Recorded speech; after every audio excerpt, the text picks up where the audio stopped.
Hi, I'm Jason England. I'm absolutely convinced that the bottom deal is one of the more difficult moves in all of card magic to do completely deceptively. Now by that I mean that some people can probably take the bottom card off of the bottom of the deck and occasionally fool some of their audience members with it. But what I'm referring to is essentially mastery of the bottom deal, where you can do it just about any time, anywhere with any deck of cards. It's incredibly difficult to be able to do that. And it takes a tremendous amount of time and effort to do that. And I can't help you with time or effort, but I can help you with the third component, which is instruction. I have given, in a relatively short period of time here, just about every major tip and concept and teaching point of the bottom deal that I know of. The things I'm leaving out, I'm pretty sure aren't going to affect you for years, and I'm happy to share them with you if we ever sit down in person. Until then, this video is the best we've got. So come on in and let's have some fun with the bottom deal 2.0. We're going to deal the ace of spades off the bottom of the deck. We'll make it the fourth card that comes off the bottom, and it should look something like this. There we have the ace of spades right off the bottom. Now if you saw the ace come off the bottom, that's good. You should have seen it. After all, I told you it was coming. But if you didn't notice that these three cards also came off the bottom, well, maybe we need a little bit more work on the bottom deal. We'll take a look at that now.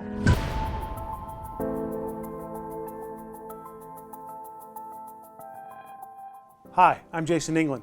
What you just watched was filmed in November of 2008. Yes, it's been almost 9 years since that original bottom dealing video was released as a one-on-one with Theory 11.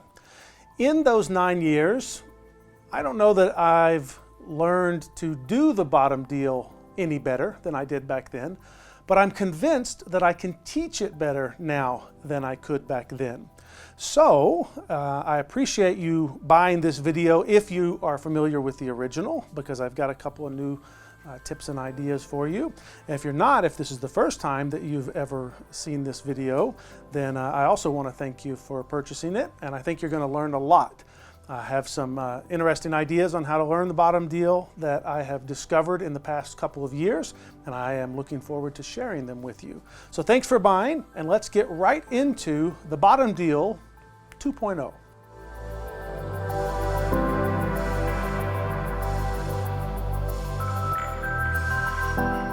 Before we get into the actual instruction on the different bottom dealing grips and techniques, I wanted to take care of two issues right away. The first issue has to do with the number of cards you should use when trying to learn to bottom deal. I am going to be doing most of this video with about half a deck. Okay? It's not because I can't deal bottoms with a complete deck of cards. I certainly can, but it's easier with half a deck. And if you're learning to do bottoms, I strongly recommend that you start with about half a deck of cards, or maybe even a little bit less. Again, that's in the beginning stages. As you progress, you will add more and more cards until eventually you will also be able to deal bottoms from a full deck of cards. Okay? But for now, about half the deck will be fine. That's why I've got half a deck of cards in most of these demonstrations. The other thing that I wanted to address right here at the beginning has to do with hand care. I get a lot of questions from people about dry hands and what to do about dry skin. Well, I have very dry skin. I live in Las Vegas. I've lived here just over 10 years, and dry skin is a problem here for a lot of people. So I was going to show you the things that I use. The thing I'm using most often these days is something called O'Keeffe's Working Hands Cream. And it comes in two different containers, one sort of the size of a hockey puck, maybe a little bit larger, and this simple tube. This is the stuff I use most often these days. I find it works really well just as an overall hand cream. I put it on pretty much before every performance and before every serious practice session. And this was recommended to me by Johnny Thompson, the great Thompsoni. The other thing that I use from time to time, and I used for years before I discovered O'Keeffe's, is simple Neutrogena hand lotion. This is the Norwegian formula by Neutrogena, just hand cream. put a little bit of this on your hands, rub it into your skin, and it works great. And I still carry these little vials with me anytime I'm traveling because TSA won't take it away from me when I go through the airports. And so I like this stuff very much, although I usually use O'Keeffe's these days. Last but not least, I use a little bit of what some people know as Sort Quick, but what I prefer is a slightly different formulation called Paper Cream. Paper Cream and Sort Quick are both the types of sort of gel-like material that you put on your hands whenever you want to count money. So bank tellers use Sort Quick or Paper Cream, and you may see some of this stuff sometimes if you go to your local bank. There'll be a little tin of it sitting on the counter there. So a little bit of hand cream takes care of most of my hands, a tiny bit of Sort Quick or Paper Cream on my thumb and my taking fingers, my bottom deal taking fingers, either the first finger or the second finger, depending on what I'm going to do that day. And that's all I need. That takes care of my hand conditioning stuff. The only other product I was going to mention that I had reasonable success with, but I typically do not use, is Chamberlain's Golden Touch Lotion. This was apparently a favorite of guys like Michael Skinner, and it's been around for a while, and they had great success with it. I had okay success with it. So I can use Chamberlain's Golden Touch in a pinch. It will work for me, but as a general rule, I do not use it. I use those other products, and I've probably had this bottle for close to 5 or 6 years, and you can tell I've not even used a third of it really. But it might work for you, and if it does, more power to you. So we've taken care of using half a deck of cards for learning the bottom deal. We've taken care of hand cream. Now we are going to start with what I believe to be the best progression for new bottom dealers. If you're an expert, you can ignore some of this, although I would still listen to it. You might find a tip or two. But if you're a new bottom dealer, if you've never done the move, or you have very, very little experience with the move, or you've been frustrated by the move and you feel like maybe starting over is a good idea, I'm going to show you a progressive system for learning how to deal bottoms that I think you should follow. There's reasons for that, and if you ever meet me in person, I could explain them, but they're kind of long and drawn out. So for now, just trust me, this is what I recommend you do if you've never done a bottom deal before. We are going to start by taking a look at the original method for dealing bottoms from The Expert at the Card Table, published in 1902. It's still a very, very workable method that you can use today. I still use it today under certain circumstances, and that's where we're going to begin. So with that in mind, let's take a look at Erdnäs's original dealing grip for the bottom deal right now.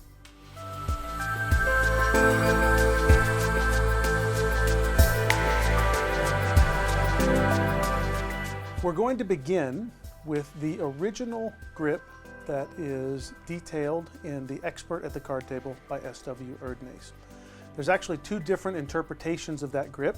I'll show you the one that I prefer, but I'll also touch on the other one very quickly. In the book The Expert at the Card Table, Erdnäs tells us how to hold the deck. He tells us to hold the deck principally by the corners, okay? The outer right corner of the deck is pressed into the tip of the second finger.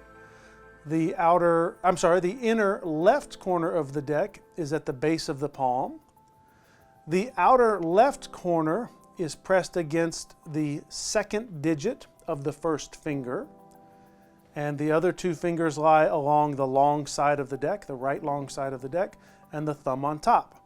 And this is my interpretation of the Erdnäs text and how to hold the cards. I'm going to turn my hand around in a couple of different ways so that you can see how I'm holding the deck. We've got the second finger at the outer right corner, the first finger, second joint, but the first finger at the outer left corner. These fingers lie along the side and the thumb on top. Erdnäs tells us that the deck is held principally by the corners, and I've always felt that this was a good test of whether or not you were holding the cards properly for his grip. If you can hold the cards with this corner to corner pressure from the second finger to the base of the thumb, you're halfway there. This is the basic way to hold the deck so that the cards don't fall out. Now, this is a very secure grip with this corner-to-corner pressure. The problem with this grip is that I cannot remove those cards from the bottom of the deck directly to the right. They won't come out because the second finger is holding them back. That means that we have to free that bottom card. We have to free that corner a little bit before we can extract it to the right and deal it. How we free that card is sort of the crux of this deal, the crux of the bottom deal in general, believe it or not, but very specifically to this grip. We're not going to release that corner the way I just did it by pulling down with my forefinger. We're not going to do that. That's way too slow. The way we're going to release that corner is with the tip of the third finger. The tip of the third finger is going to come underneath the deck. It's going to press up, which right now, because I'm holding the cards vertically, is towards my chest, but normally, of course, this would be towards the ceiling. The third finger is going to press up, and it's going to pull inwards. In other words, it's going to pull this way. If I was holding the cards normally, it would be towards your body. And that third finger is going to pull back and release the corner right up here. Now, this is hard for me to do vertically, so I'm going to try that one more time. So we pull down and push over, just like that. You can see that I have now unlocked, that's a term you'll hear me use quite often, I have unlocked that corner of the deck. And if I were to hold my hand normally for a bottom deal, you can see if I push over the top few cards for cover, that you can't really tell that I've unlocked that bottom card, but it is now ready to be extracted and dealt. So that grip and that unlocking process is sort of the key to the Erdnase bottom deal. I'll try it one more time for you vertically. Cards are being dealt off as you go around. At some point, your third finger comes under, pushes upwards on the deck, pushes that bottom card to the right, like so, unlocks it from the second fingertip, and then that card can be extracted and dealt. All right, now this is actually much easier to do when the cards are held like this because a little bit of pressure from above, the weight of the deck, helps you to ensure that you only get one card unlocking, just like that. Also gives you this overhang that hides that unlocking process, and then the right hand can come in and extract the card. We're going to talk about extraction in just a moment, okay? So here's something that a lot of people struggle with when they're trying to put that finger underneath the deck and push upwards to get that bottom card to unlock. One of the things they find is that they don't have anything to push against, and they find that their skin just moves across the bottom card like that. The reason that they don't have anything to push against is because the left thumb is not in the proper place. Notice right now I'm trying to unlock that bottom card, and it's just not working for me. But if I were to put some pressure from above in the right spot, now I have something to push against and I can unlock that bottom card. Well, you're not going to use your right forefinger to put the pressure from above. You're going to use your left thumb. So if your left thumb is in the proper place, notice that the thumb and the third finger are almost right above one another. The thumb is above the third finger. That gives the third finger something to press against, and now I can push that bottom card outward, slightly outward to the right, unlock it from the corner, and now it can be dealt, okay? Now, I'm not going to try to do this deceptively right now. I'm just trying to show you the unlocking process. Pull in, unlock, and that card can be dealt. Pull in, unlock, and that card can be dealt. We do this over and over and over again until we've dealt out as many cards as we need. But this is the basic idea. The thumb and the third finger work together, pressing against each other to enable that bottom card to unlock itself so that the right hand can come in and get it.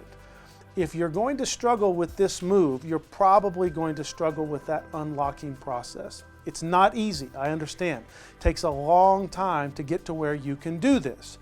But if you continue to work on just that unlocking process for several weeks, it will start to get better. And in fact, you'll know that you're doing it right when you can hold the cards vertically push over the top card a little bit so that your thumb is in the proper position above the third finger. Unlock that card, and when you can push it out so that it literally falls off the bottom like this, then you will know that you're doing it right. This is one of the things that I've discovered in the last couple of years that is really helpful for people trying to learn to bottom deal. Because if you can get a card to fall off the bottom of the deck like this with the hand held vertically, then you can bottom deal. Because all you're going to do is this exact same action, but instead of allowing the cards to fall off the bottom like this, you're going to hold the hand normally and remove them from the bottom. But the loosening action is exactly the same. I can assure you, when I'm dealing cards around a table and I'm ready to deal the bottom card, it is so loose under that deck that if I were to raise my hand, it would literally fall right off the bottom of the deck. That's how loose you want it under there. That's the key to a seamless bottom deal, is a bottom deal in which that card is so loose under there that nothing is holding it back. The right hand can just come right in, take it, and go. And if you were to hold your hands vertically, the card might even fall out. That's how loose you want it. So I highly recommend, this is one of the tips that I've learned over the past few years. Like I said, I highly recommend that you practice this loosening action and allow cards to drop off the bottom of the deck. That's the basic Erdnase method. Now we're going to talk about the take a little bit and a couple of other ideas for this basic Erdnase method before we move on to the first modified Erdnase. And we're going to talk about those ideas right now.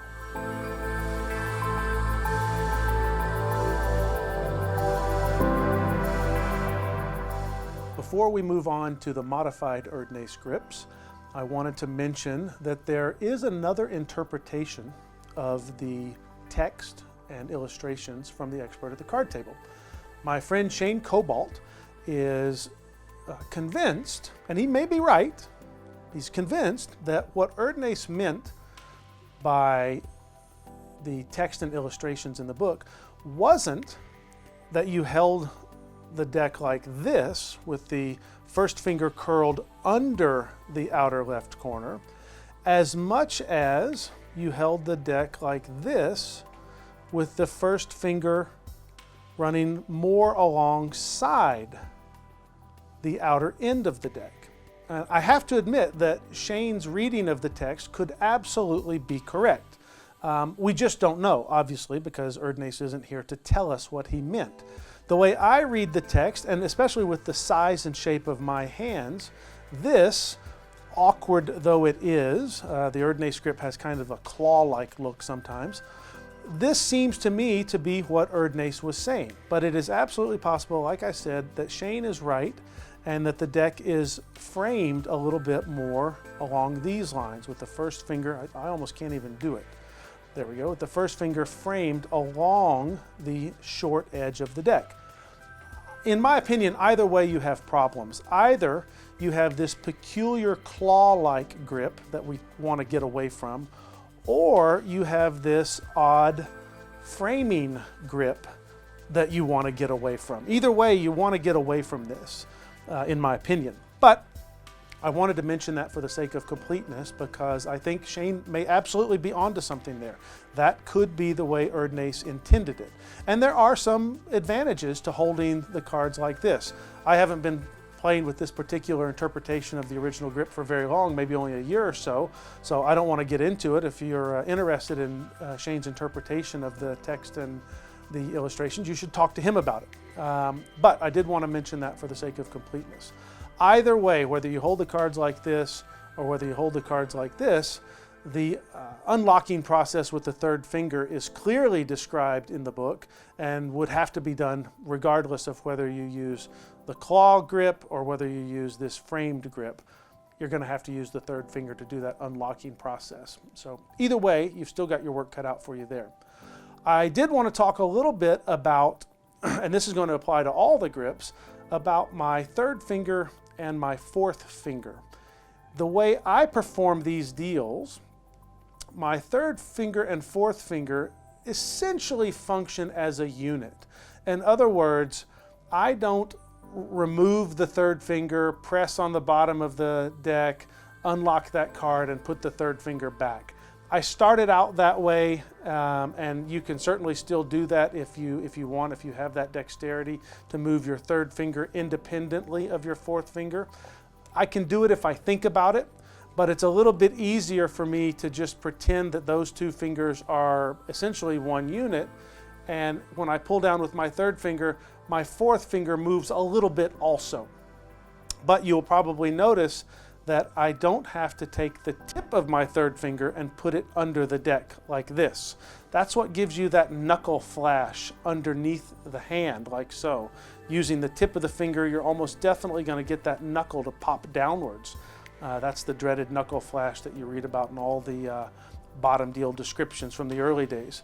What I've found that I can do is I can keep my fingers essentially straight under the deck and still pull downwards and inwards to unlock that bottom card. But I'm doing it with essentially straight fingers, which helps to hide that knuckle flash. Again, they're moving as a unit, they're staying mostly straight under the deck, and they're freeing up that bottom card so that I can deal it whenever I want, like so. So, try to keep those fingers as straight as possible, and it will help you avoid the dreaded knuckle flash. All right. One last thing. We haven't talked about the take yet. People often ask me, should I take with the first finger? Should I take with the second finger? And the answer is, it doesn't matter. At least it doesn't matter to me. I have found that taking with my first finger is faster and more natural for me. But taking with the second finger provides more cover, but it's slower. So you have to choose between those two ideas. Do you want a very fast and rapid take that does not have as much cover? Or do you want a slightly slower take that maybe doesn't look as natural? Very few people deal cards with their second finger. Some do, but very few. But you do get more cover this way. So as you're taking the card off the bottom, I should probably go back to the original Erdnase script here. I sort of fell into mechanic script bottoms there. But as you're taking this bottom card, if you take with the second finger, you get more cover, but it is a little bit slower.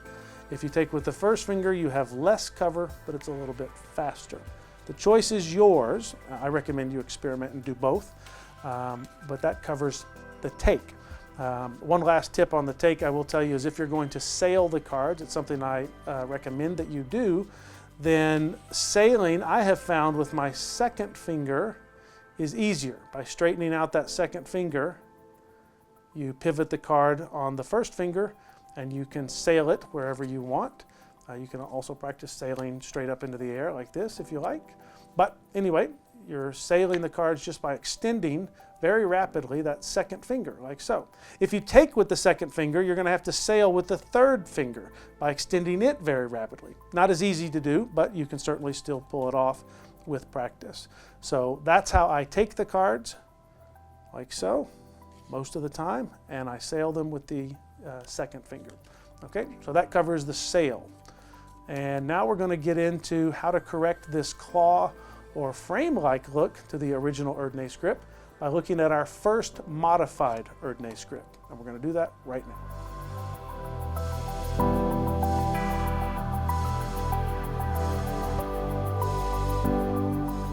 So now we're going to take a look at the first of two different modifications to the original Erdnase script. The first one is really a cosmetic modification.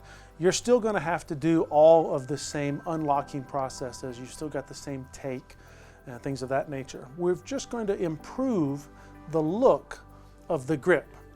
So the original Erdnase grip, of course, looks like this.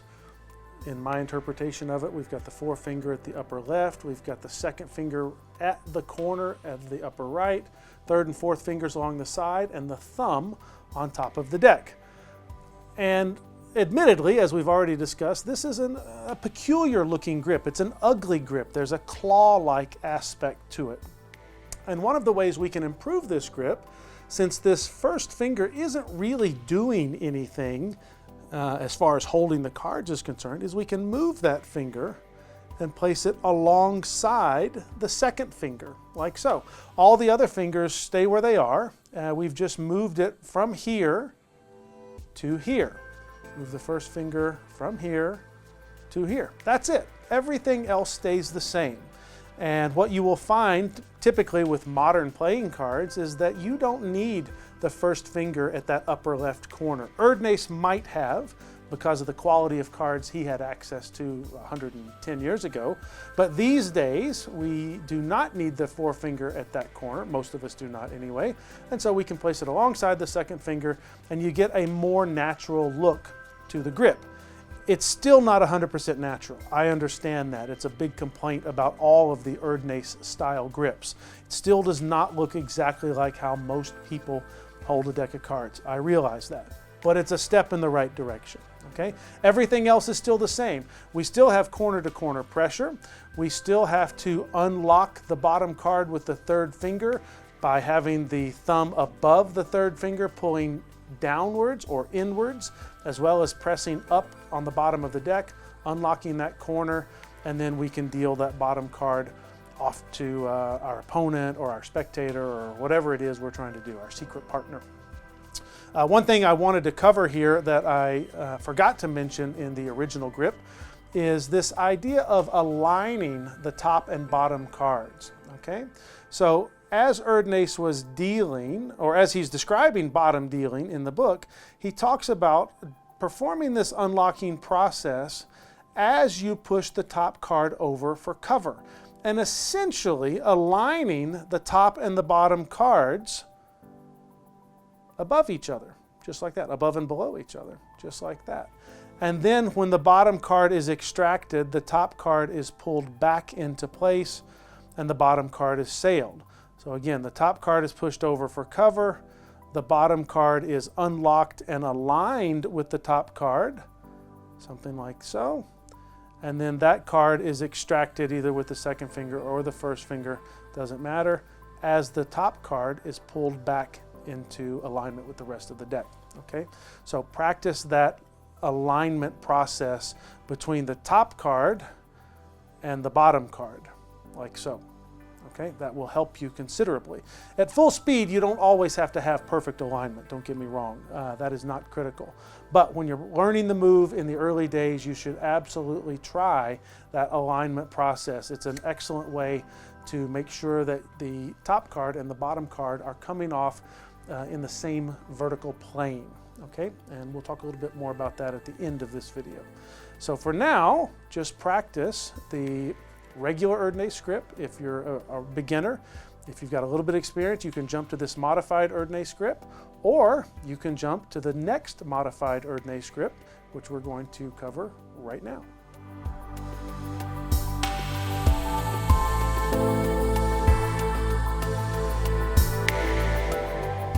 So the second modification to the Erdnase grip is a grip that I like to refer to as the Gene Mays grip. Now, Gene did not invent this grip, others have done it before him, but he was probably the biggest proponent of holding the cards in this way. So as sort of a tip of the hat to my buddy Gene Mays, we'll talk about this as if it were the Gene Mays grip. Okay? And here's how you do it. Remember that the original Erdnase grip had corner-to-corner pressure. The modified Erdnase grip also had corner-to-corner pressure, but we improved the look of the grip slightly by moving the forefinger. With the Gene Mays modification to the Erdnase grip, we're actually going to come off of the corner. We're not going to hold the cards at the corner, but we're going to hold the cards very near the corner. On the outer short end of the deck, very close to the corner, we're going to put the second finger. Now notice that I've still basically got corner-to-corner control, but it's not running from the exact corner to the base of my thumb. It's running from very close to the corner to the base of my thumb. But I've still got pretty good control here. The first finger goes at the outer end alongside the second finger. These fingers still go right where they've always been, the third and fourth finger on the right long side of the deck, and the thumb is on top. Now this is an interesting grip for one reason. We no longer have to unlock that bottom card. There is nothing impeding its rightward travel. Remember, in the first two grips, the second finger was on the corner. You had to unlock that bottom card to extract it. But when you're off of the corner, if you're holding the cards in the right grip, look, nothing prevents that card from going to the right. What this means is we can deal a true strike bottom. Push over the top card for a little bit of cover. If you make contact with the bottom card, it will move to the right without any sort of unlocking process from the third fingers. Okay? That was one of the keys to the speed with which Steve 40 is able to deal bottoms. He deals from essentially this same grip. The grip is held a little bit higher in the hands when Steve does it as opposed to when Gene does it, or did it, but it's essentially the same idea.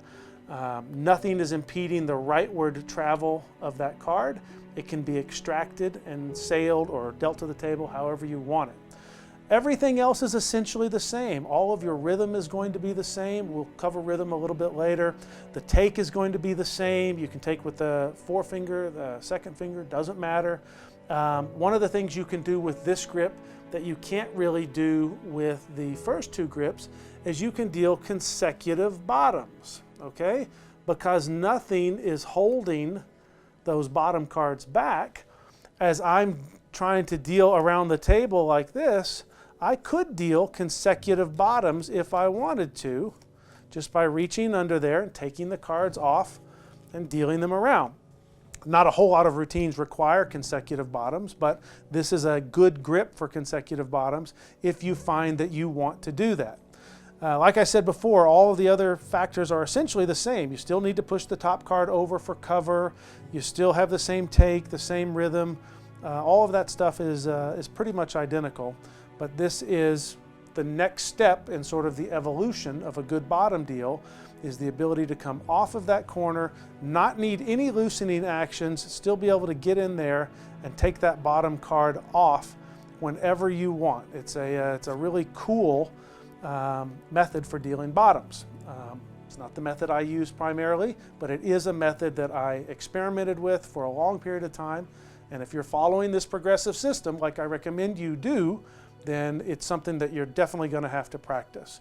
So please fool around for a couple of weeks or a couple of months with this modified Erdnase grip. Part 2. One last thing I want to talk to you about this grip is, just to be clear, Gene Mays did not use pressure from his second finger and the base of his thumb. Although Gene held the cards like this, he actually used pressure from his first finger and the base of the thumb to hold the cards. Doesn't really matter. You can't see that when I'm holding the deck, whether I'm holding with the first finger or whether I'm holding with the second finger. It doesn't really matter. But I did want to be clear in case someone was familiar with Gene's method out there and thought that I got it wrong. I just didn't bother to clarify it until now. Gene held the cards with pressure from his first finger. Steve 40 and others primarily hold the cards, myself included, with pressure from the second finger at that outer end, okay? You should experiment with both and figure out which works best for you. But either way, the rest of the deal is essentially the same, okay?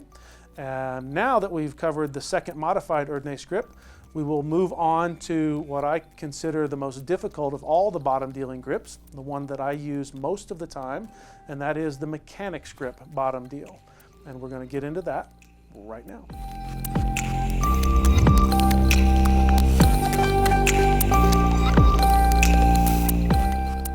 So far, the 3 different grips we've covered are the original Erdnase grip, a modification to that grip for cosmetic reasons only, another modification to that grip that actually does change the dynamic a little bit. It allows for consecutive bottoms. And now we're going to change to a grip that's in some ways completely different, but in other ways still very, very similar. And a lot of the lessons that we've already covered carry over to this grip. I'm talking, of course, of the mechanics grip. Now, a mechanics grip bottom starts off with the deck again in your left hand, but this time, instead of having a finger at the corner, the second finger is moved to the right long side of the deck.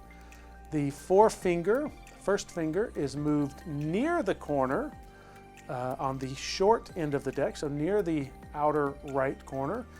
Other two fingers are pretty much where they've always been, although they may have moved down the deck slightly towards the body to make room for the second finger. Thumb goes on top, still essentially in the same location. And so notice now I do not have as much corner-to-corner pressure as before.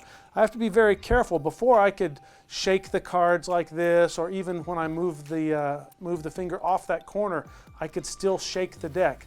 I can't do that in a mechanic's grip. I'm not holding the cards tightly enough.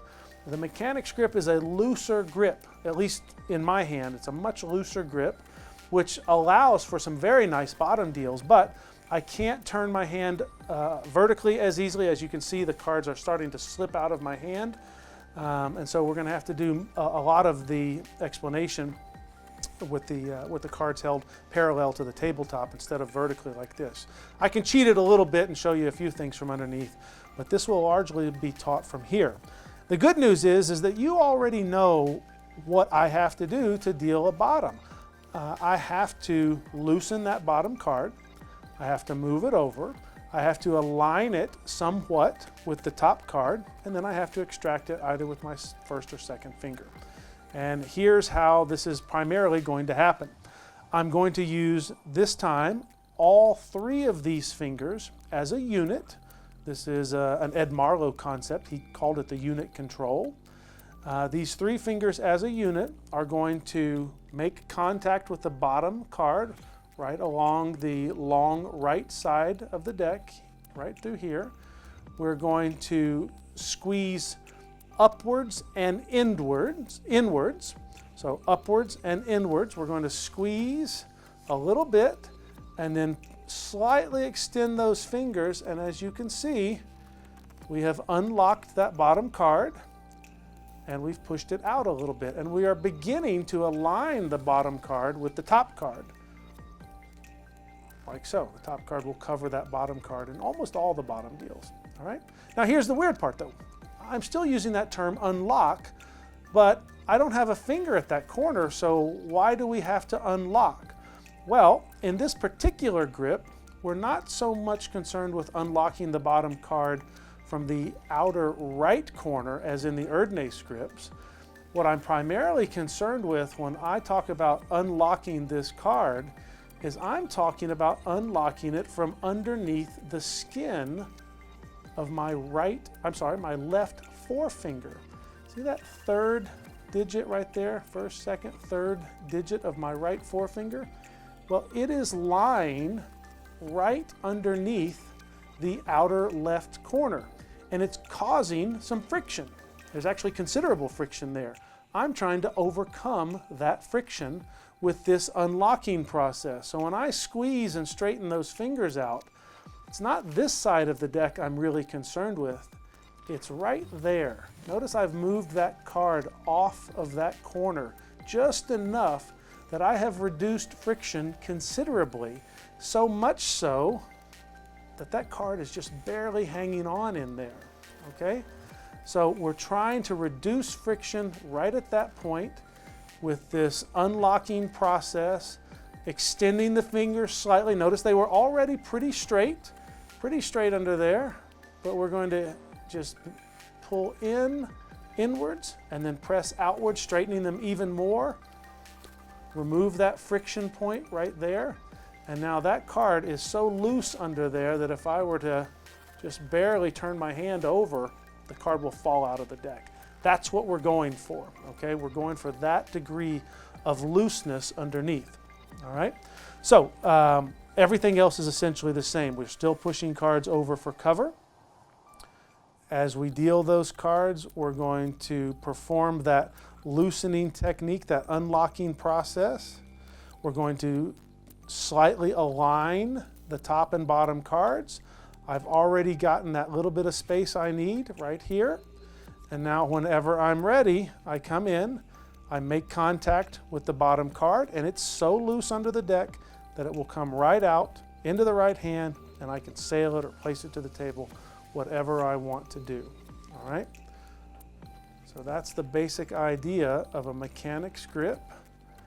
This is what you're going for is that unlocking process. Pay attention to all these little ideas. They matter quite a bit. Straight fingers, clearing this corner, keeping the fingers straight, lining up the top and bottom cards. All of these little details are important to getting a bottom deal that is smooth and that extracts without giving you any problems, okay? So that's the basic idea of the bottom deal, and now we'll cover a couple of more fine points for not only the mechanics script bottom, but all of the bottom deals.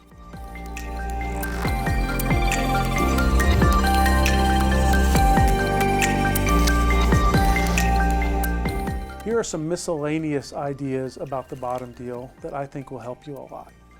The first has to do with practice space. I'm a big believer in using a lot of practice space in a variety of moves, but especially in false deals. I'll show you what I mean. Incidentally, this is related to the concept of sailing cards. Okay, so these are related concepts, and I'll show you what I mean by that here in just a second. If you practice bottom dealing on a traditionally sized close-up pad, you know, maybe, I don't know, 10 inches by 14 inches or so, something like that. What you wind up with is a very small space in which to do the dirty work of dealing around and dealing bottoms, whether you're dealing them to yourself or whether you're dealing them to a partner or a different hand or an opponent or whatever. You have a very small and, I believe, a confining space. First of all, it's almost impossible to sail in a tiny space like this, and it almost looks silly if you even try to do it. So I think doing all of your bottom deal practice on a little bitty close-up pad is a bad thing, and you should try to stay away from it as much as possible. What you should do, in my opinion, is use a lot of space. I have an enormous close-up pad sitting here.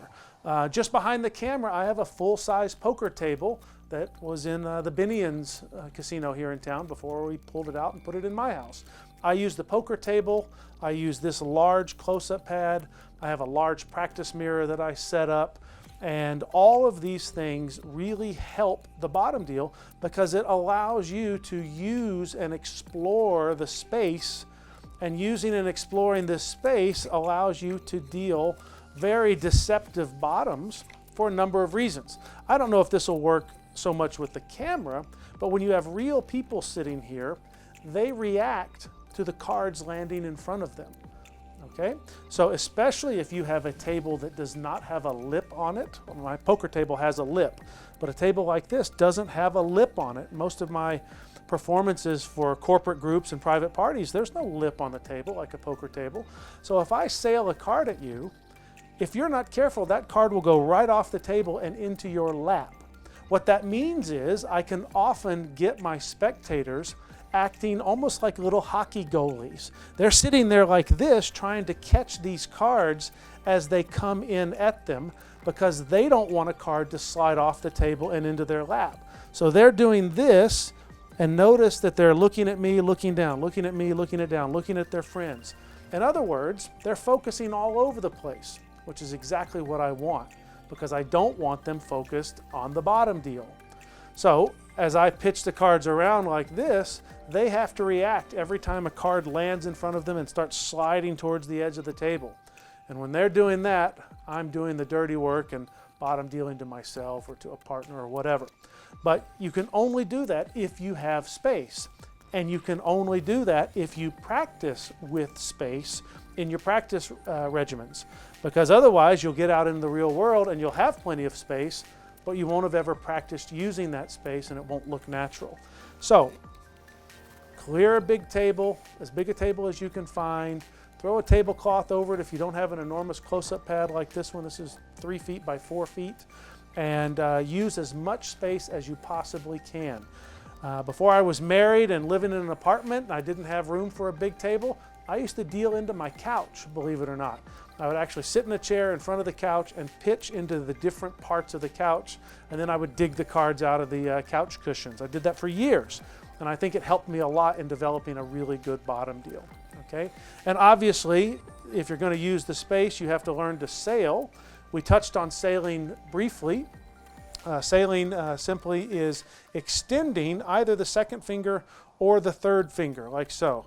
If you take the bottom card with your first finger, then the second finger is sort of cocked like a gun underneath the card and at the right edge of the card.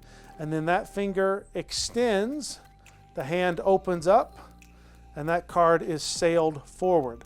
Notice I'm not using my arm in any way, and I'm not really even using my wrist.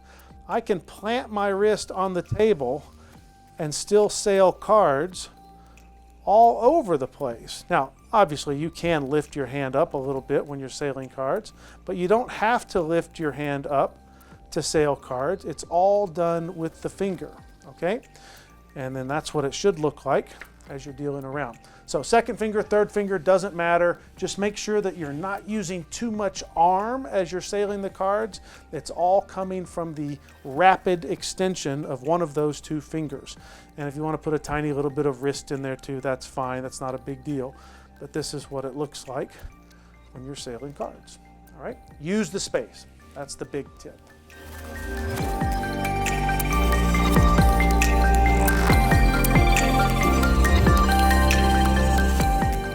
Up until now, all of our bottom deal takes have been traditional face-down takes. I want to cover stud takes for just a second here because they do come up in a lot of gambling demonstrations and magic effects. Okay? First of all, I want to correct something that I have gotten wrong in the past and I have been corrected on, and so I want to pass it on to you. A true stud take is not something like this or something like this, okay? If we're being a little pedantic about it, these are not stud takes because this is not how anyone would deal stud poker. If you ever watch a poker dealer deal stud poker, they turn the card over to themselves first, almost always off the back of the deck. They look at that card and then they sail it into position, like so. So a real stud take comes back towards the dealer and then it's sailed into position. A lot of times you will see people refer to any sort of face-up turning action as a stud deal. Technically speaking, that's not true. You do see this quite often in casinos, but this is never seen at a stud poker table. This is seen at the blackjack tables. So this is a blackjack hit deal. This is the way they deal your hit card in the game of blackjack. They do turn it over to themselves first, but it's moving forwards and it's typically not sailed, it's placed in front of you, okay? And you will almost never see this in any casino. It's just not something that's done, although it is commonly done in private games. But in stud poker, the dealer has to call the hands. So as the dealer is dealing these cards around, he would call the action. In other words, tell the players who should start with the first round of betting, who should start on the next round of bettings, etc., etc. Okay? So now that we got the terminology out of the way, I will show a couple of different ways to do these various types of takes. First of all, if you want to do what magicians refer to as a stud take, what I just told you wasn't a stud take, this sort of underhanded face-up take, then it is essentially done the same way as all of the other takes. The first or second finger goes underneath the deck, the thumb goes on top, you extract the bottom card and you simply rotate it face up away from you, showing it to your spectator first before you place it on the table. This is absolutely fine for a lot of magic effects. Maybe you're doing a stop trick where you're dealing down and you're going to deal a bottom on a particular number. Nothing wrong with this in a magic context whatsoever, okay? And like I said before, it's essentially done the same way as a face down take. You're just rolling it over at the last second, like so, all right? If you wanted to do a blackjack hit style take like this, you can essentially do it the same way, except that you're going to, instead of using your second finger or your first finger, you're going to place your thumb into the deck, either between the first and second fingers or between the first and second fingers or between the second and third finger, whichever is more comfortable for you. Pull that card out clamp down on it with your first and second fingers of your right hand, extract that card, and deal it face up onto the table like so. This would again be sort of a blackjack hit style bottom deal, okay? So there's the top, there's the top, there's the bottom, all right? You should practice that if that's the kind of deal that you like. But a true stud bottom comes backwards off the back right corner of the deck for a right-handed dealer like this. And whenever you want to deal the bottom card, I don't take the top card with my right fingers, I take it with my right thumb from underneath. So that's a top, and that's a top. But notice that right thumb is going under the deck every time. Before those fingers clamp down, I'm underneath the deck. That's so whenever I want to deal the bottom card, I can push up with my thumb, slide that bottom card out, roll it over, and then pitch it forwards, like so. Okay? Everything else is essentially the same as any other bottom deal. I still have to have that bottom card very loose under there. It has to be so loose that any contact will get it to come out. So for instance, contact from that thumb will cause the card to come out and roll around this inner right hand corner like so and snap right up into my fingers. Okay, top, top, bottom. That will only work if that bottom card is very loose under there. So it's critical that you practice that loosening action so that that card will roll around the thumb. So that's a stud deal. We can consider all of those stud deals in the magic world, but that last one, of course, was a real stud deal. And again, pitched around the table like this is how it works the best, how it looks the best. It's very hard to see, and that's a real stud second deal, okay? So practice those takes if that's the kind of thing that interests you, and we will move on to the next tip right now.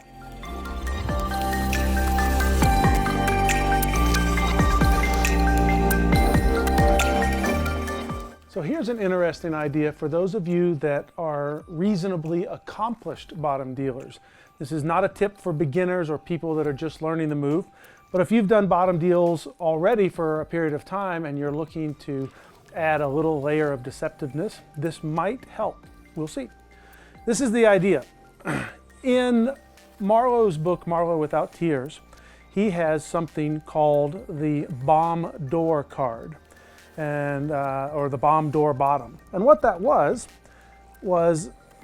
a bottom deal, a one-handed bottom deal that used a very loose card under the bottom of the deck. He called it the freed card concept. In other words, it's free of any friction or pressure under there. And he combined that freed card concept, which you're already aware of. I'm very fond of that idea. He combined it with a wrist turn, a wrist turning action like this, to produce a bottom deal where you, in essence, just dropped the card on the table as you swung your wrist out of the way. But instead of the top card going to the table like so, it was actually the bottom card being released onto the table like that. Now, I don't do the bomb door bottom. As a general rule, I don't do many one-handed bottoms, and the ones I do use are typically one-hand face-up bottoms, okay? However, I do like this idea of a wrist turn to help with two-handed bottoms, okay? So a lot of the times when I'm trying to get a very deceptive bottom, what I will often do is, as my finger comes in to take, and again, it doesn't matter if you're taking in an Erdnase style between the second and third finger, or whether you're taking between the first and second finger. That really doesn't matter because everyone's hands will be a little different. What matters is that I bend the wrist or rotate the wrist just like that bomb door bottom, and I rotate my right wrist inwards as well. So the cards form a little V shape like this, or a U shape if you prefer. Just a little curved shape like this. And so what happens is I'm almost snapping those top cards off as I deal. And as I'm doing that, of course, I'm doing the loosening process to loosen that bottom card. And now when I want to take the bottom, it sort of sits there as my right hand, or I'm sorry, as my left hand turns out from above it, leaving the bottom card in my hand. So it kind of looks like this at full speed. That was a bottom. That was a bottom. That was a bottom. And we'll get one more in there. That was a bottom. Okay, so it's just an idea to add a little bit of motion. It's not something I would do in a gambling routine. Usually it's more of a magic trick. If I was dealing bottoms to get to a certain number, for instance, I might use something like that. But it's a nice way of adding a little bit of motion that helps disguise the fact that a card is going to be coming off the bottom of the deck. You can also do sort of the exact opposite of that motion, which is to lift up a little bit and rotate your wrists outwards like this. Again, as you're dealing, you push the top card over, you lift it up, and then sail it forward like so. And believe it or not, if you do this, you can actually do the freeing motions, do those unlocking motions, and then do the exact same thing of apparently lifting up and dealing off the bottom of the deck. So that's the top, like so, and that's the bottom.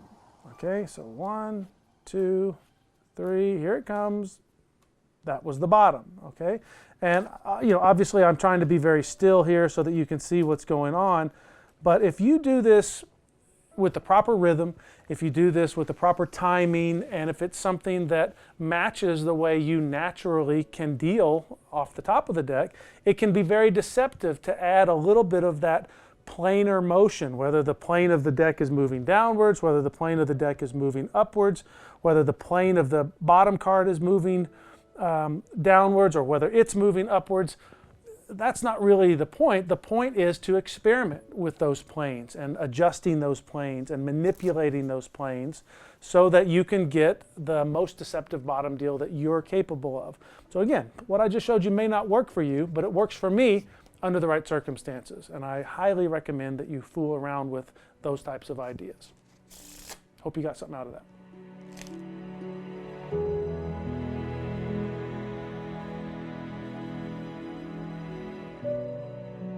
So let's talk about an interesting test for your bottom deal, okay? And what I'm talking about here is something I refer to as an alignment test, and it's more specifically a double deal alignment test. This is what I mean by that. Whenever I see someone that's trying to learn how to deal bottoms, I will often ask them to deal a row of 10 cards straight across a table, and to insert one bottom deal into those 10 cards with my back turned. So I'm not watching them do this. And what I find often when I turn back around is this. 1, 2, 3, 4, 5, 6, 7, 8, 9, 10. Got 11 cards there. Often I see this when I turn back around. And it's not hard to tell which one of those cards was the bottom. It's the one that was removed in a different plane than all the cards coming off the top. Now, it's usually not that pronounced. Often it looks like this. But that's enough for me to tell which one came off the bottom. Now, if they know about this test, if they've seen me before talk about this, or if I've done it to them before, then they can actually make a correction on the fly and fix it so that I can't tell which one came off the bottom. But a lot of people don't think about this, and I get them with it the first time. So one of the ways to see when you're dealing the top card, as you're removing the bottom, if you're doing some twisting action that causes it to emerge at a peculiar angle, whether it's rotating counterclockwise like this, or maybe it's the exact opposite. Maybe it comes out and it's rotated slightly clockwise like that. Doesn't matter. The point is you have a problem because your bottoms are not emerging in the same vertical plane, in other words, looking down on it from above, as your tops. So how do we fix this? Well, one way that we can fix this is very slowly deal from the top of the deck. I'll do this in one of the modified Erdnase grips, but it works for any grip. At some point, do your loosening action, which I've already done, And then what I want you to do is I want you to take the top and bottom cards at the same time, okay? Now notice that here I've got top and bottom cards are slightly misaligned. We'll try it again, see if I can get, I actually had 3 cards there also, which is not the goal. We're going to try this one more time. I've got everything loose now, and I'm going to come in and I'm going to take top and bottom cards. So there, that's not great alignment. I mean, it's certainly close enough for full speed magic tricks, or if you're going to sail the card, alignment's not that important. But what you really want is you want to get something more along the lines of this. Okay, I did it nice and slow so that you could see, and that's pretty good alignment. I mean, my bottom card is virtually right on top of the top card. I'll try to do this vertically for you like this.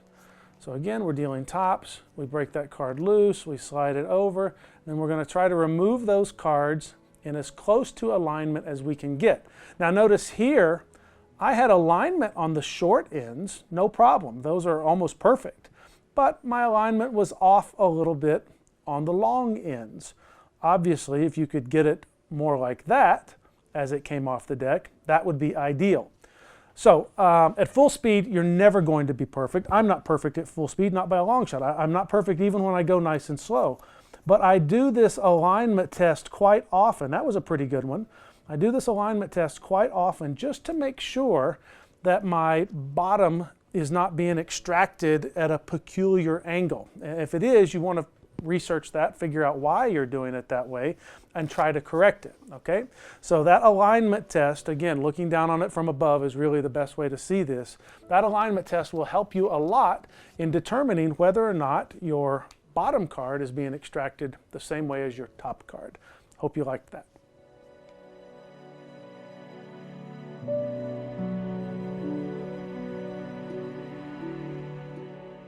Ed Marlowe came up with a really interesting idea called the cigar bottom deal. And I wanted to show it to you, not because I smoke cigars, I don't, or because I use this bottom deal very often. I don't. But because it illustrates a point that I like to make in another area of bottom deal instruction. And that has to do with the take. I've said many times on this video, and if you've ever seen me at a lecture or someplace, that it doesn't really matter if you take with the first finger or the second finger. What matters is what's more natural to you, what looks better, what helps you achieve what you're trying to achieve.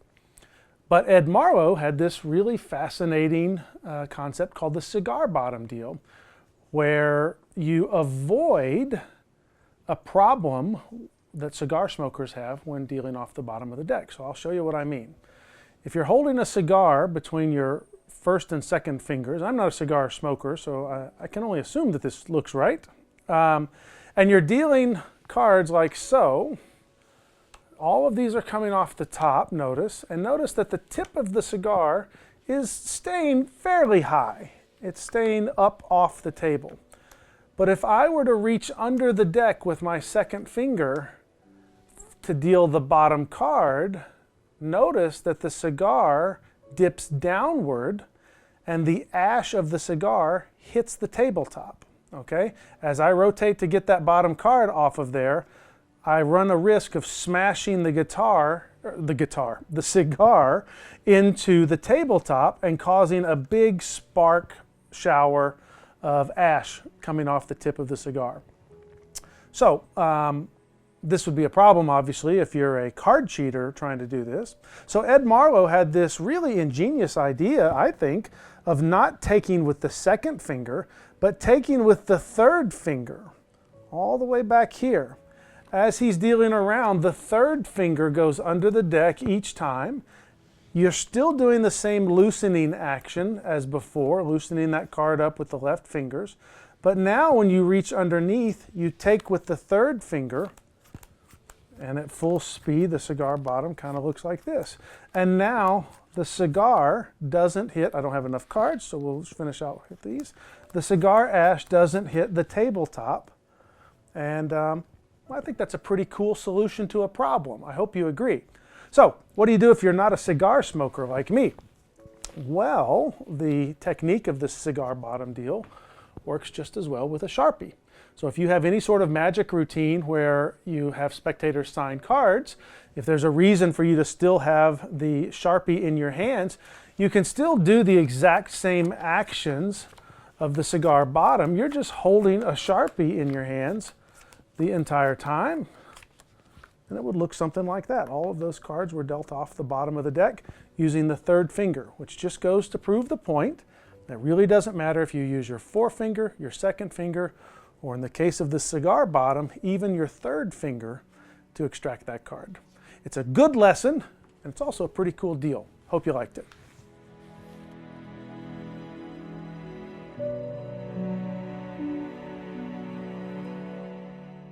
Here's a couple of general purpose tips that will help you regardless of which bottom dealing grip that you choose. The first is fairly easy, so I will describe it first.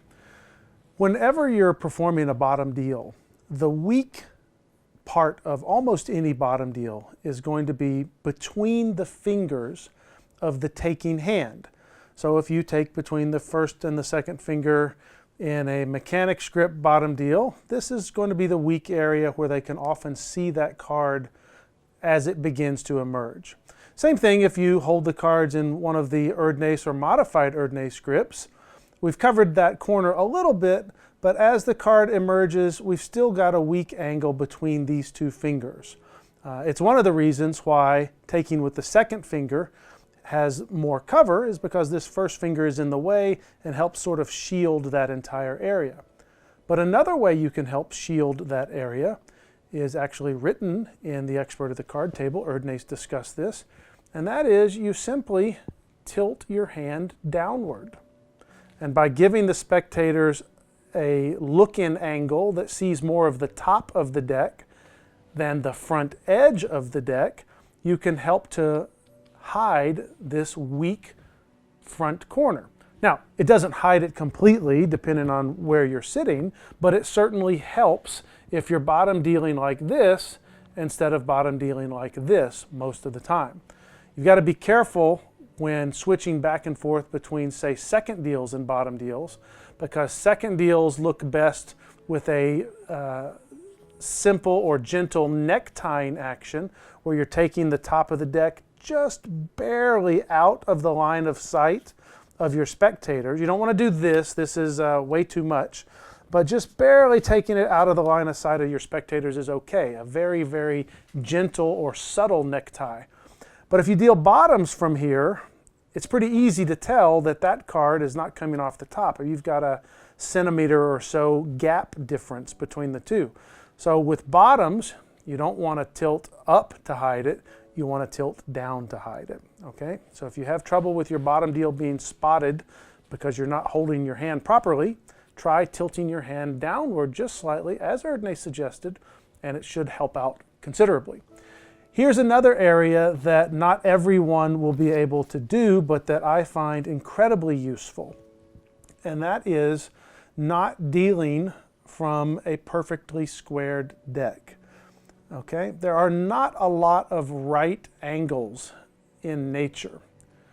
But if you set up your bottom deal like this, you have created a right angle, actually two right angles, right here, right at that weak part of the deal that we're trying to shield from our spectators. We've got two right angles, the one created by the top of the deck and the wall of the body of the deck. Top card and the wall, and one created by the bottom card and the wall of the deck there. You can see those two right angles.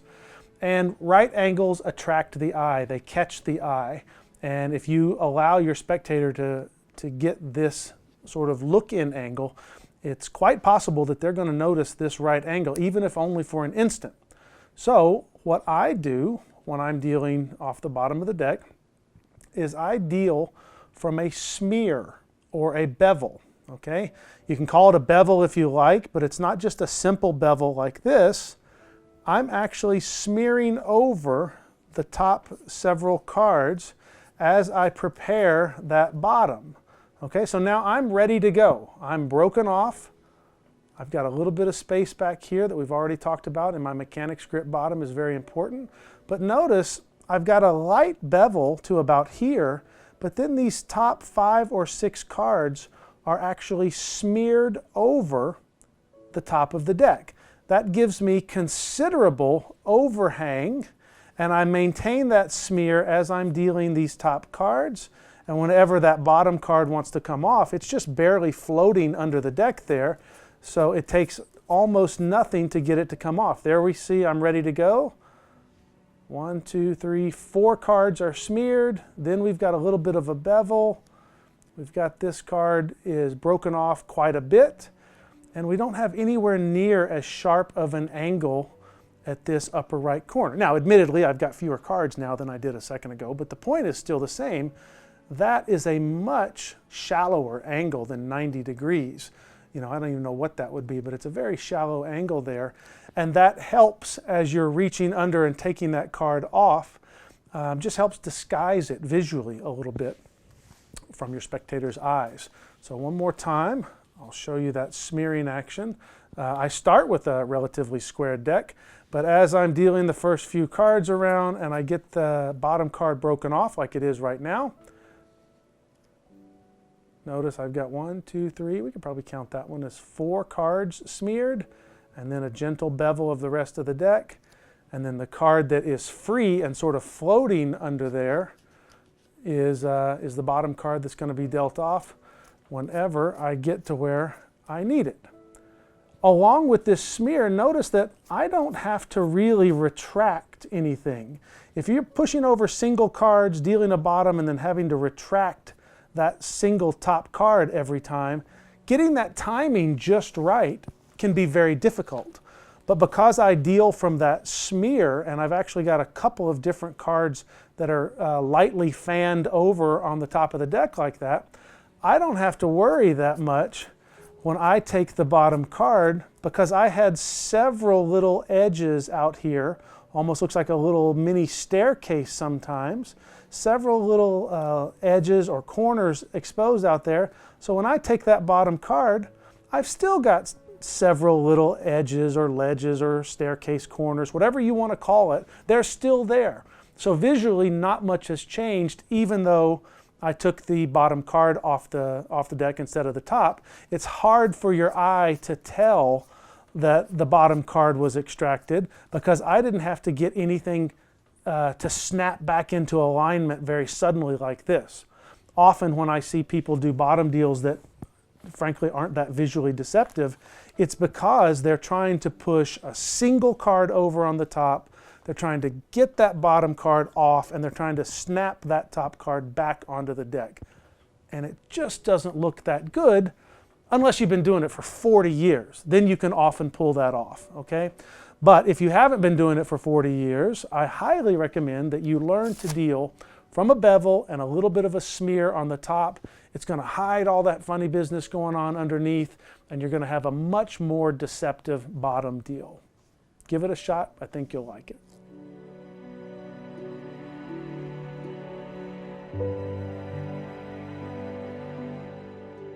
So I've left one of the most difficult aspects of any bottom deal for the end, and that is the concept of rhythm. Notice that up until now in this video, I haven't really shown you a lot of bottom deals from start to finish. We've been focusing on the individual components, almost removed from doing an actual bottom deal. We're trying to break them down piece by piece. What I'm going to do now is simply deal around the table from these various grips and let you see, since you understand now what's going on underneath here, and you understand some of these concepts I've talked about, what you see what hopefully a good bottom deal would look like from the original Erdnase grip, from the modified Erdnase grips, from the mechanics grip, etc., etc. I'll show you them from a couple of different angles, and I believe that you can learn a tremendous amount just from watching the bottom deal done properly. It's one of the ways that I learned, watching Richard Turner's videos when I was very new to magic, watching the Steve Forte videos when I was very new to magic, and just rewinding and watching these guys over and over and over with their unbelievable technique. I learned a tremendous amount simply by mimicking what I saw. I'd watch their video and then I'd do my bottom deal, and I would look and I'd go, wow, mine doesn't look anything like theirs. So I would make adjustments. And I would watch their videos again and make sure that my hands were in exactly the same spots. I'd try it again. Maybe I'm a little bit closer this time. Continue to make adjustments. You do that for a couple of years, and you're slowly honing in on the technique of a master. You know, someone like Turner or Forty or Ortiz. These guys are all phenomenal bottom dealers, and if you find one of them whose hands match yours and whose style matches yours, you just watch them over and over and over, paying very close attention, you can make tremendous progress. So with that in mind, I've thrown 4 aces on the bottom of this packet of cards. I probably got closer to 3/4 or 2/3 of a deck here in my hand now, and I'm just going to deal some bottoms for you around the table. Just so that you know where they're going, I'm going to deal the bottoms off to my right. It is easier for a right-handed dealer to deal bottoms off to the right, so that's what I'm going to do. But understand that dealing the cards off to the left would be essentially the same idea. Okay, so here we go. 4 aces on the bottom of the deck. I don't have any particular preference for any of these grips, so we'll just do them in order. We'll start with essentially the original Erdnase grip. Okay, so here we go. First one doesn't have to be a bottom, by the way. It's a way of getting some cards out of your hand. There was a bottom. A bottom. A bottom. And a bottom. And all the aces right over here off the bottom of the deck from the original Erdnase grip. The question I often get asked is, when do you do the break-off move? If you're dealing to the 5th hand, do you do the break-off move on the 4th hand, in between the 4th and the 5th hand? When do you do it? And the answer is I can do it whenever I want, but I prefer to do it very early. So as I'm dealing around like so, I'm actually getting broken off. This was a top because we don't need to deal a bottom on the first round. I'm actually getting broken off about right here. Notice I'm still a couple of hands away, but I'm already doing the break-off process underneath there so that I can get that bottom card. Now, I got lucky there and I broke off 2 cards at the same time, but I only dealt 1. And so on the second one, I didn't have to do another break-off. Here we go. So notice that I'm broken off very early. I've done the loosening action. And that way, when I get to the hand I'm going to deal the bottoms to, I don't have to do any additional finger movement. There is finger movement going on, of course, but it's not happening when the bottom comes off. It's happening early. All right? Now, I'll change to a modified Erdnase grip. I'm going to move that finger over closer to my second finger. It sort of creeps there anyway when I'm doing this, but now we're going to start with it there, okay? Deal these cards around. First one comes off the top, and I'm already broken loose for that bottom. And I'm already broken loose for that bottom. Whoops, missed it. Grabbed some air. That's no good. Trying to talk and deal bottoms at the same time. Not always easy. And there we go. Just got a couple of cards left. And that's all 4 aces from the first modified Erdnase. Now from the second modified Erdnase. And please understand that I don't typically use these deals as my go-to bottoms. I'm just trying to show them to you guys because I think it's a great way to learn. So modified Erdnase, we're not, our number 2, the Gene Mays grip, we're not on the corner. We're a little off the corner. So as we deal around like so, I don't have to break anything off. I can go straight to the right with that card. That was a bottom.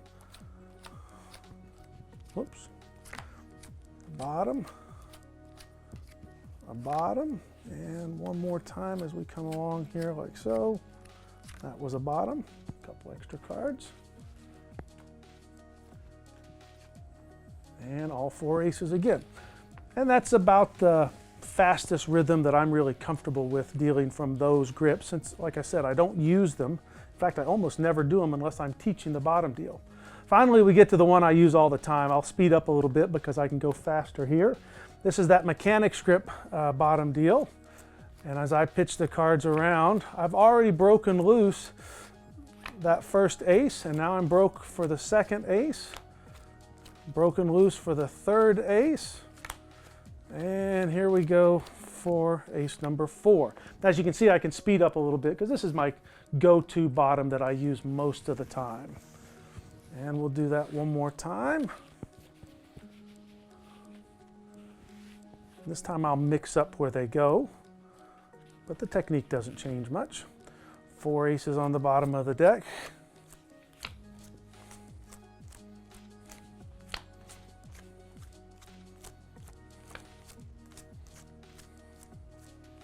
Did we get all 4? Yeah, all 4 of them are out there. So, a couple of extra bottoms to different positions there. I left the hardest of all for last, just to show you you've got a couple options if you're dealing to your left. If you're a right-handed bottom dealer and you're dealing to your left, what would be the one seat at a poker table? You got 2 choices. As you deal, you can come under your hand like this. That's typically the way they teach you to do it if you go to poker dealing school, because in poker it's very important that these cards stay level to the table and that you don't expose them to anyone. In blackjack, typically the dealer's standing and they can deal more like this if they want to, because in blackjack, if a couple of cards get exposed, if player cards get exposed, it's no big deal. So when you're dealing to yourself like this, or not to yourself, but if you're dealing to a person on your left, I recommend that you go ahead and take the card as if you were dealing it to your right, and then just reverse direction and deal it to the person sitting to your left underneath your dealing hand, like so. And that's probably the best way to handle that most of the time. Of course, that's only going to come up if you do gambling demonstrations or if you have a specific poker demonstration where adherence to proper format matters. 99% of all magic tricks, you're never going to have to deal to anyone sitting right there to your left, so it doesn't matter. I just threw it in there for the sake of completeness. All right, so that's a couple of different rhythm ideas just to show you what proper rhythm should look like if the cards are face down. Here's one more quick look at good rhythm, what I believe to be good rhythm from a bottom deal. And we need one more card. There we go. And that should be all 4 aces right off the bottom of the deck. I hope you guys get something out of this. This is actually, I know it may seem strange to say it, one of the most important parts of the video is just watching good bottom deal rhythm and trying to emulate it as much as you can. Good luck. It's going to take a lot of work, but I know you guys can do it.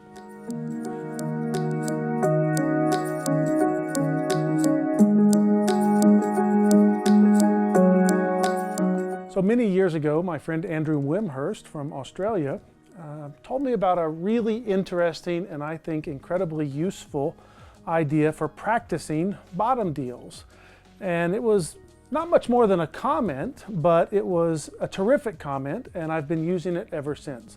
The comment was simple. It was just to practice bottom dealing by dealing to physical targets. You could set up decks of cards, which is something they do in dealing school, although they don't teach you to deal off the bottom of the deck. They just teach you to deal and try to hit the card boxes that they've scattered out on the table. You could set up action figures, or you could set up bottles of hand lotion or your drinks or whatever you want. Just little targets to deal to. And here's one of the things that this does for you. I'm just going to use a couple of chess pieces here.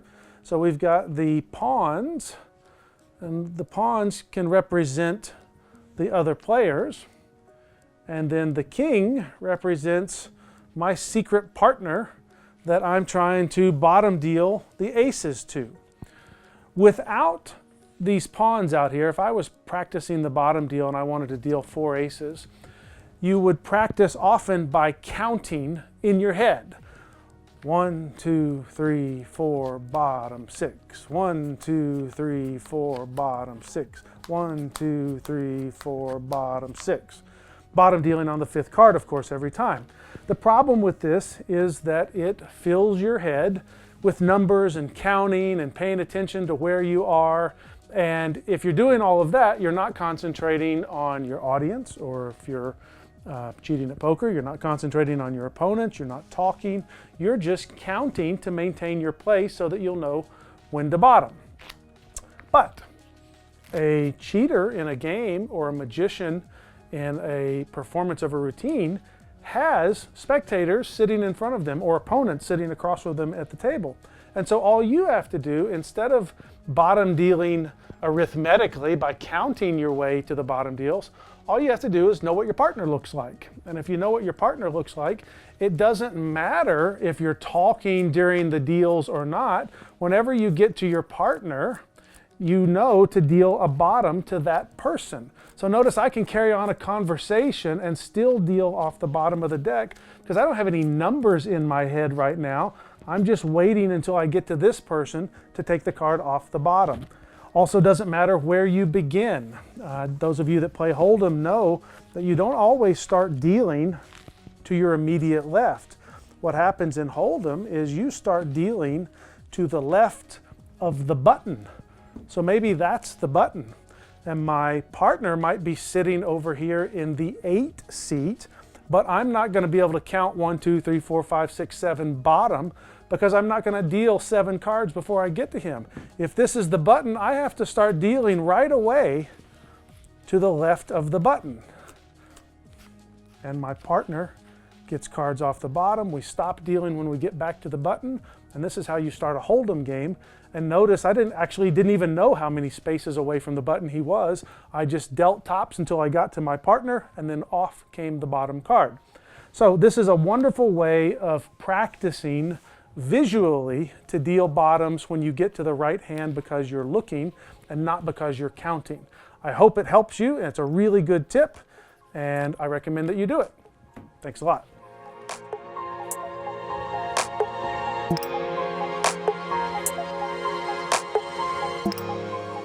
I want to thank you for watching the Bottom Deal 2.0. I've attempted in a very conversational tone to give you everything that I can give you in a short period of time about a move as difficult and as nuanced as the bottom deal. Obviously, the best thing that you can do is to get personal instruction from someone that does a great bottom deal. But learning from a video like this, as well as other great sources, is the next best thing.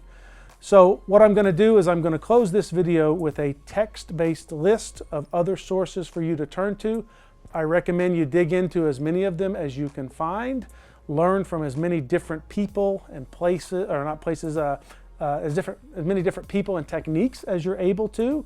And if you ever see me at a magic convention or at a place like the Magic Castle or something like that, feel free to come up to me and talk to me about the bottom deal. I'm happy to talk to you about it, and I'll help you any way I can. Thank you for watching.